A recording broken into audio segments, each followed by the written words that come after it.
How's everybody feeling? Feels good to be on right before Serena Williams. So I will try not to disappoint. How many of you were able to join the product keynote in the morning? Show of hands? All right, amazing. I am inspired every day when I get to work with the Zoom team to see all the innovation. So I apologize if I'm going to be repeating a couple of things just to start out. But to give you an idea of what Chorus does, we analyze business meetings. And so more and more sales teams are having conversations digitally over Zoom. And if you think about the single biggest driver of whether or not somebody becomes a customer and a deal closes, it comes down to the conversations that we have. It comes down to our ability to build trust. It comes down to what we talk about, the stories that we share, how we answer questions, etc. And all of those conversations were a black box historically. And so try to think about if there is a salesperson that you know at your company who's exceptional, trying to deconstruct what it is that they're doing in those meetings. Chorus and Zoom together allow you to analyze all of those conversations at scale using machine learning, natural language understanding, and artificial intelligence so that you can learn and understand what's working so you can close more revenue. So that's what we do. As a little bit of background, and I won't spend too much talking about Chorus, the company, we've been around for 3 years. We work with some of the fastest growing sales organizations in the country, including Zoom. And at this point, we've analyzed over 3 million business conversations. Today, I want to start with a little bit of the history. We're standing on the shoulders of giants. There's been so much innovation that have enabled us to get to a point where an Amazon Alexa and a Zoom and a Chorus.ai can simply function. But I want to focus on 2 things that happened over the last decade that really made what we're doing possible. The first one was that so many more meetings started taking place digitally. And it sounds obvious, but we used to get on a plane, get into a car, go somewhere in person, and have a meeting. But as these technologies became more prevalent, as organizations became more distributed, as the way that organizations are set up from doing everything in-house to starting to partner more with other folks in the ecosystem, we had to get better at having more distributed meetings. And so we're having meetings digitally. And the beauty of a digital meeting is that it becomes very easy to turn that meeting into data.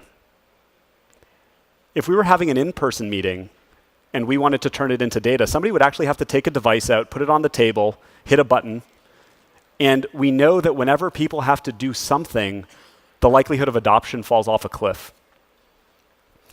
With something like Zoom, we can automatically start capturing that information. And if we map it to the other business systems that we use, whether it's the calendar, whether it's the CRM, we get all this additional context that helps put the meeting in context, right? So digital meetings was number 1.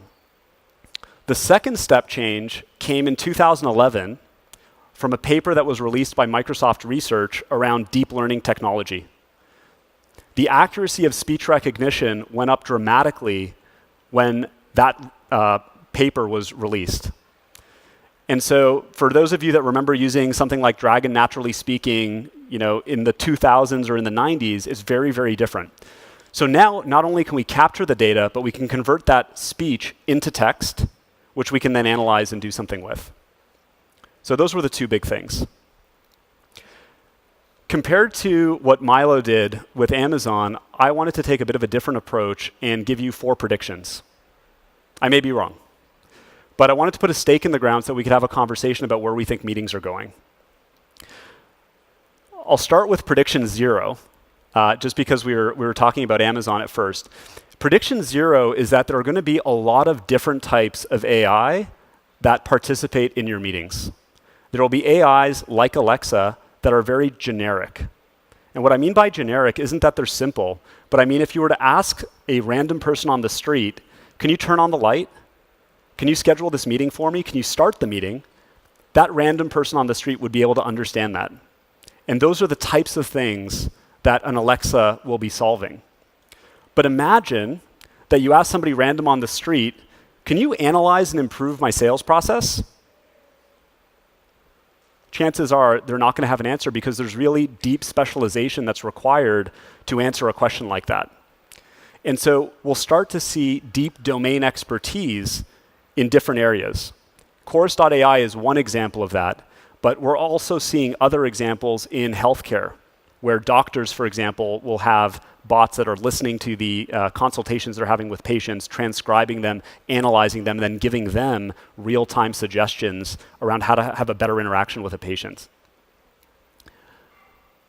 So that was number 0. Moving on to prediction number 1.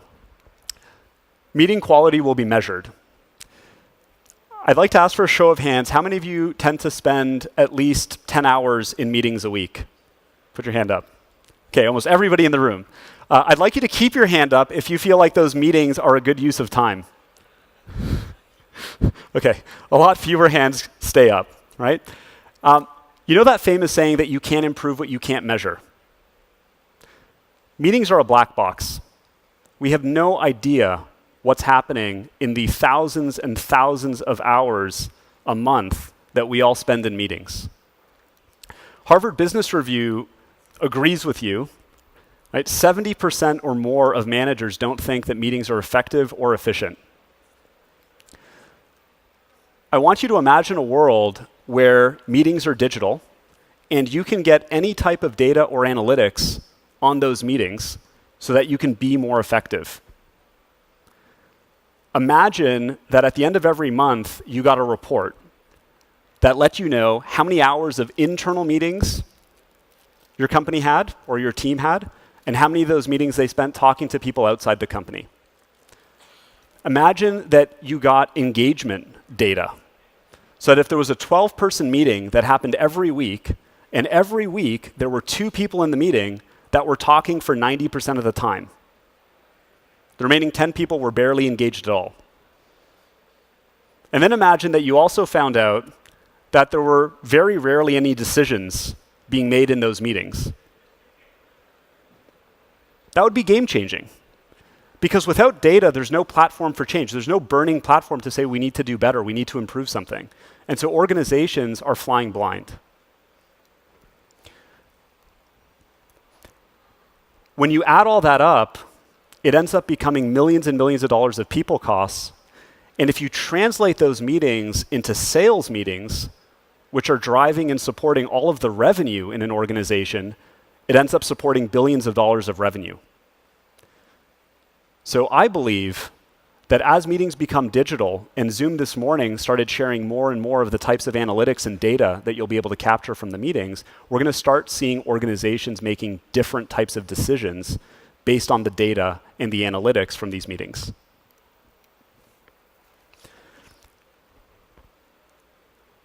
To dive a little bit deeper in sales, because this is what we spend all of our time thinking about at Chorus, CSO Insights has shown that 57% of sales reps don't hit their quota. And on average, 80% of deals don't close. We have no idea why. We really don't have any idea why. And if you take into account all of the costs, from marketing to data to the time that people are spending with customers, the cost of a meeting, of a first meeting, is $100 a minute for a 30-minute meeting. And we have no idea what's happening in all of those meetings. So this idea of transparency is going to transform organizations. Put your hand up if you recognize this screenshot. Okay, not many people. This is a screenshot of Salesforce.com. When you buy Salesforce.com, you buy it empty. And it stays empty, except for the things that humans manually enter into them. And humans aren't very good at manually entering information. This is a screenshot of Chorus. And I won't go into too much detail, but what we do is automatically record and analyze the source of truth. We just look at the meeting. We looked at who you met with. We looked at what you talked about. And then we can automatically generate the information that you need and that should be in your CRM. If you were in a meeting and you spent half the time talking about one of your competitors, We can automatically identify which competitors you talked about, how much time you talked about them, and with the click of a button, any sales manager or marketer or product manager can get right to that moment in the meeting and get the full context without anybody having to take notes. But you can extend that to any other piece of information that you want to understand. Did we talk about budget? What were the pain points that we talked about? Which products did we discuss in the call? What are the action items or the next steps from those meetings? All of that can get generated completely automatically. This is a dashboard that we showed earlier this morning at the product keynote, which for the first time ever allows you to give personalized coaching to any salesperson because we've automatically analyzed and discovered the important topics that were covered during a sales process. And so you can look up any salesperson on your team and see how their conversations and their sales process compares to a top performer. That level of personalized coaching leads to better results. So more data, more analytics, better results. That's prediction number 1. Prediction number 2 is that conversation intelligence will prevent wrong turns in deals. I want to share a bit of a personal story. This is a photo of a gold mine outside of Fairbanks, Alaska. When I was in my 20s, I was a consultant, and one of my projects was to fly out to outside of Fairbanks, Alaska, as the only person within about a 200-mile radius that couldn't grow a beard, and I still can't grow a beard, and help them improve the performance of the mine. And what's really interesting about a gold mine is that you put all of this effort into blowing up the rock, loading it into a heavy truck, driving that truck miles to the front of a gold mill.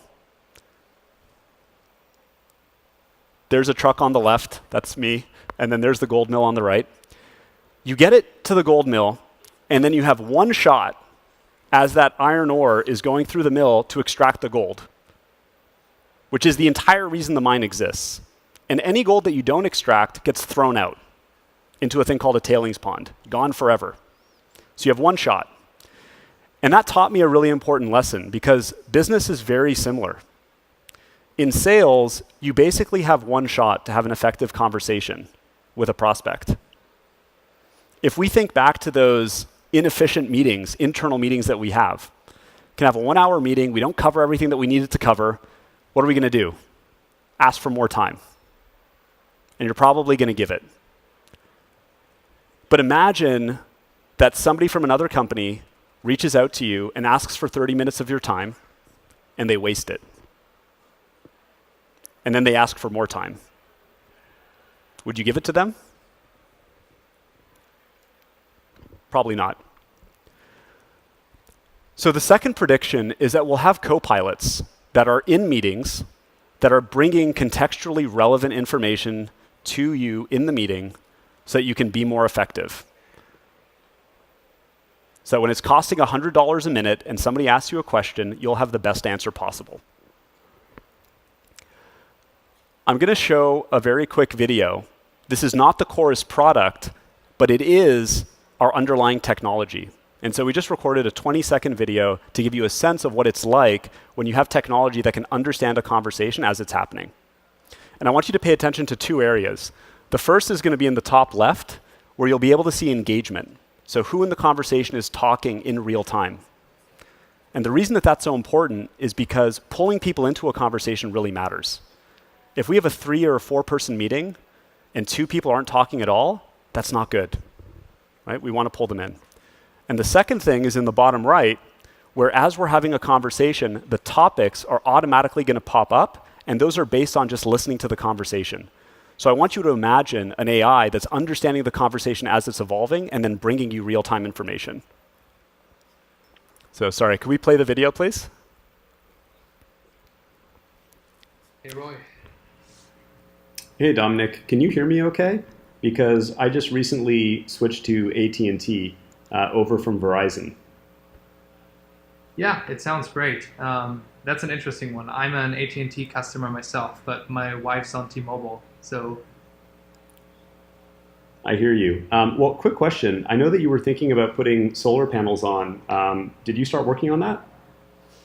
Yeah, we're probably going to put them up in the next couple of weeks. I just love this idea of converting sunlight to energy. So we can pause it now. Definitely come by and check it out. Thank you very much. Sounds like fun. I'm also just thinking about putting. Awesome, thank you. So this idea of an in-call co-pilot that's understanding and interpreting the conversation, being connected to your other systems of record, and bringing you the information that you need in that moment discreetly so that you can use it, will help you have better conversations. Prediction number 3 is that conversation intelligence will make real-time connections based on risks and opportunities. What do I mean by that? For those of you that aren't too familiar with sales, the majority of forecasted deals don't end up closing when you expect them to close. And there's so many reasons for that, but it's because they hinge on a conversation.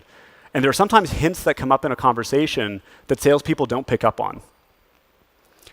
I want you to imagine why it's so much more effective to have an experienced manager in a meeting with you. I think it's because they just have so much more experience. They've seen so much more. They've heard so much more that they can pick up on these cues that maybe you don't pick up on. And the benefit of an AI is that they can join every single meeting, every single deal that the organization has ever had, and start to look for those patterns. So one really interesting example is if you have a customer, an account manager, who's on a call, and the prospect is talking about how you just opened, Zoom just opened up a new office in Fort Lauderdale, Florida. The account manager may just say, oh, that's great, congratulations. But they may not realize that that's an upsell opportunity. And so a technology that's listening to it and understands what an upsell opportunity sounds like can automatically look into the CRM, see which account executive is responsible for managing that account, and send them an alert. Send them a link right to that moment. Hey, Roy was talking with Zoom, and it looks like there may be an upsell opportunity in their Florida office. A second example would be around risks, which many people don't necessarily pick up on. Imagine that anytime somebody's having a conversation and an AI identifies that there's a potential risk, you can flag that to the folks in the meeting that can do something about it. So when you get the right folks involved at the right time in a deal, you improve win rates. And this ability to automatically connect the right people at the right time based on this system of intelligence will change the way that we work. Skip that. One example that we're doing is building these types of alerts into messaging platforms like the Zoom Messenger or into Slack so that these alerts appear wherever you need them. Prediction number 4 is that conversation intelligence will break down internal silos. For most organizations, if you have a 100-person sales team, they're doing 20,000 hours of meetings every quarter. They're costing the organization $20 million a year, and they're supporting over $70 million a year in revenue. Usually, the sales organization is the only one talking to customers. But I think we would all agree that if you're a customer-centric company, you will outperform your peers in the market. It's just very difficult to become customer-centric. And so one of the things that we believe is going to happen is as we start capturing all of these meetings that are happening through Zoom and other digital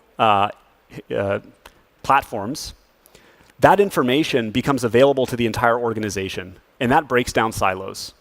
Everybody can get access to the voice of the customer and benefit from the $20 million that we're spending talking to our market each and every year and take action. This is a screenshot of Chorus. We take the Zoom meeting, we transcribe it, and then we automatically organize the meeting based on themes, which makes it very easy for you to find whatever it is that you're looking for. If you're a marketer and you want to understand the most common pain points that your customers are facing, Chorus will identify those pain points for you. If you're trying to better understand your competition, Chorus will automatically tell you which of your deals were competitive and take you right to those moments in those deals where the prospects are talking about them. And we can even summarize the key themes that are being discussed when competition comes up. And so these types of things will break down silos because instead of having that information locked in to the frontline sales organization, we can get it directly to the folks in the company that need it. So to summarize really quickly, there were 4 predictions. The first one is that we're going to be really happy that we have visibility into what's happening in meetings because it will help us make better decisions. We can be more analytical about it. Number 2 is that we'll have in-call co-pilots. So if you remember me being on a gold mine in my 20s, we have one shot to make a positive impact on our customers and our prospects, and we'll have AI that are helping us make the most out of every interaction. Number 3, we'll have AI that is alerting the right people in the organization automatically about risks and opportunities so that people are better connected and they can rally around your customers and your market. And number 4, we're going to break down silos because everybody's going to have access to the most important source of truth, which is what your market and your customers are telling you. Thank you very much.